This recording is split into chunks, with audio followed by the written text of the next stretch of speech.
नमस्कार दोस्तों। तो आज की वीडियो में हम पढ़ेंगे हिंदी साहित्य के टॉप 5 क्वेश्चंस को। तो जो ये क्वेश्चन होंगे बहुत ही ज़्यादा महत्वपूर्ण होंगे। इन क्वेश्चनों में बहुत सारे तथ्य भी होंगे। आप इस वीडियो को ध्यानपूर्वक देखिएगा। अगर आपको इसका पीडीएफ चाहिए तो आप हमारे टेलीग्राम ग्रुप के साथ जुड़ेगा, वहाँ पर आपको इसका पीडीएफ मिल जाएगा। तो चलिए शुरू करते हैं आज की वीडियो को। तो आज का जो पहला प्रश्न है, निम्न में से कौन सा तथ्य प्रेम मार्गी शाखा के संबंध में उचित नहीं है। बताना है कि जो तथ्य यहाँ पर दिए गए हैं उनमें से कौन सा तथ्य प्रेम मार्गी शाखा के संबंध में उचित नहीं है।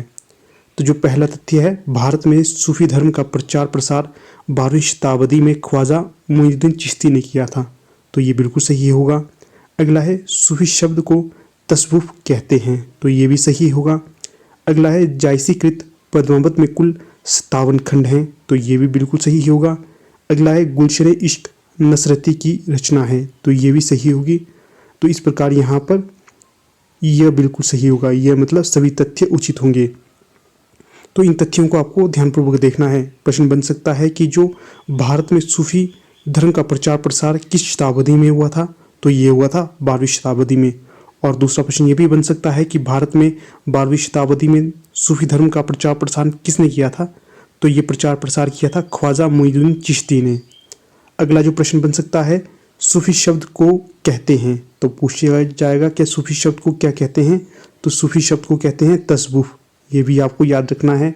अगला जो इम्पोर्टेंट प्रश्न बन सकता है कि जो जायसीकृत पद्मावत में कुल कितने खंड हैं। तो जो जायसीकृत पद्मावत में कुल हैं 57 खंड। प्रश्न ये भी बन सकता है कि पद्मावत किसकी रचना है। तो जो पद्मावत है ये जायसी की रचना है, आपको ये याद रखना है। अगला प्रश्न 2, कौन सा मिलान उचित नहीं है। तो यहाँ पर बताना है कि जो निम्न तथ्यों में से कौन सा उचित नहीं होगा। तो जो पहला मिलान है, हंसावली को गणपति चंद्रगुप्त ने प्रथम सूफी काव्य रचना माना है। तो ये बिल्कुल सही होगा। अगला है, चंदायन को राजकुमार वर्मा ने प्रथम सूफी काव्य ग्रंथ माना है। तो ये भी सही होगा। अगला है, सत्यवती कथा को हजारी प्रसाद द्विवेदी ने प्रथम सूफी काव्य ग्रंथ माना है। तो ये भी सही होगा। इन तथ्यों को आपको याद रखना है। हंसावली को गणपति चंद्रगुप्त ने माना है प्रथम सूफी काव्य ग्रंथ, चंदायन को राजकुमार वर्मा ने माना है प्रथम सूफी काव्य ग्रंथ, और सत्यवती कथा को हजारी प्रसाद द्विवेदी ने प्रथम सूफी काव्य ग्रंथ माना है।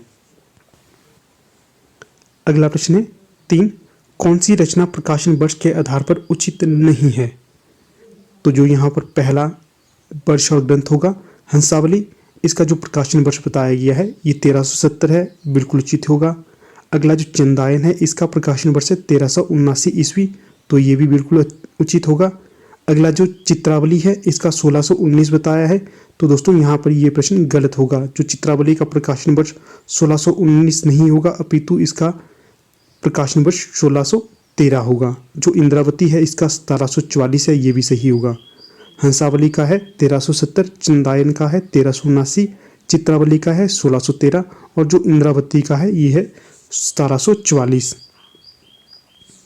अगला प्रश्न है, स्थापना और तरीका। स्थापना दी गई है, इस्लाम 2 धर्मों में बंटा हुआ है, शरा और बेशरा। और जो तारीख है यह है बेशरा आगे 4 संप्रदायों में बंटा है, चिश्ती, सुहरावर्दी, कादरी और नक्शबंदी।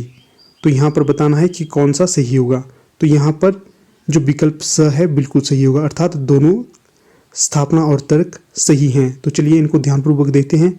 यहाँ से प्रश्न बन सकता है कि जो इस्लाम धर्म कितने भागों में बंटा है। प्रश्न बन सकता है कि जो इस्लाम धर्म कितने भागों में बंटा है, या जो इस्लाम 2 धर्मों में बंटा है वो 2 धर्म कौन से हैं। एक है शरा और दूसरा है बेशरा। आगे प्रश्न बन सकता है कि जो बेशरा है ये कितने संप्रदायों में बंटा हुआ है। तो जो बेशरा है ये 4 संप्रदायों में बंटा हुआ है। पहला है चिश्ती, दूसरा है सुहरावर्दी, तीसरा है कादरी और चौथा है नक्शबंदी। आपको ये याद रखना है। अगला और आज का अंतिम प्रश्न है 5, निम्न में से कौन सा मिलान गुरु शिष्य परंपरा में सही नहीं है। पहला है निजामुद्दीन औलिया, इन जो ये गुरु थे अमीर खुसरो के। दूसरा है निजामुद्दीन औलिया जायसी के गुरु थे। तीसरा है शेख बुरहान कुतुबन के गुरु थे। चौथा है हाजी बाबा उस्मान के गुरु थे। तो यहाँ पर जो गलत होगा तो वो होगा निजामुद्दीन औलिया जायसी के गुरु नहीं थे। बाकी जो निजामुद्दीन औलिया ये अमीर खुसरो के गुरु थे, बिल्कुल सही है। अगला है शेख बुरहान, ये कुतुबन के गुरु थे। तो ये भी बिल्कुल सही होगा। आगे है हाजी बाबा, ये उस्मान के गुरु थे।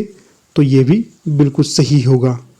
तो यहाँ पर देखते हैं जो जायसी थे, जायसी के गुरु का नाम फ़कीर शेख मोहिदी था, या इन्हें मोइनुद्दीन भी कहा जाता था। याद रखना है, जायसी के गुरु का नाम था फ़कीर शेख मोहिदी। तो ठीक है दोस्तों, यहाँ पर हमारी वीडियो का समापन हो जाता है। आप अंत तक बने रहे, इसका बहुत बहुत धन्यवाद।